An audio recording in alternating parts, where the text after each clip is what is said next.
Turning to Missouri, in the latest on a deadly train crash there. Dramatic video taken from inside the train shows stunned passengers after 7 of the Amtrak train's cars flipped onto their sides. At least 3 people were killed and more than 40 hurt. With more on what caused the crash, Taylor Johnson with our Kansas City affiliate KCTV is near the scene. Taylor, good morning. Good morning. Officials believe that crash happened at an uncontrolled railroad crossing, which means that the only warning that drivers had were a stop sign and a railroad crossing sign. So that means there were no lights or crossing rails. Now, that's typical for rural areas like this one, but the NTSB will look to determine just how long the engineer had to react. Damn it. It happened. Don't step on the glass.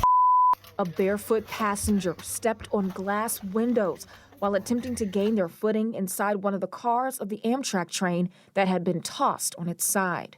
Train derailment, multiple injuries, 1 female under the train at this time. The crash occurred at 12:42 in the afternoon. We hit a truck. Someone was crossing. 8 cars and 2 locomotives of Amtrak's Southwest Chief Train 4 were carrying at least 207 passengers and 12 crew members from Los Angeles to Chicago. We were in rural Missouri. Ron Goulet was a passenger heading to Chicago for a connecting departure. I felt an impact. The car was turning on its side, and people were flying in all directions. Officials say the train collided with a dump truck that was stopped at a crossing, killing 1 person in the truck and at least 2 train passengers. Oh. Cell phone video from the interior shows passengers scrambling for their belongings after the crash. When I turned back later, it had been completely crushed.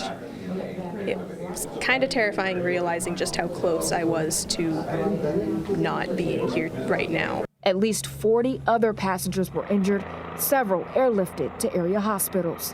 Former NTSB chair and CBS News analyst Robert Sumwalt. Amtrak does now have outward-facing video cameras as well as inward-facing video cameras. They will be able to see the truck and see at what point it enters the tracks. Amtrak says it fully supports the NTSB's investigation, and they say that they're going to send a 16-person team out here to investigate the scene of the crash. But this is the second Amtrak crash to happen within the last 2 days. One hit a car with 5 people inside. 3 were killed and 2 were taken to the hospital. Gayle. Thank you, Taylor Johnson.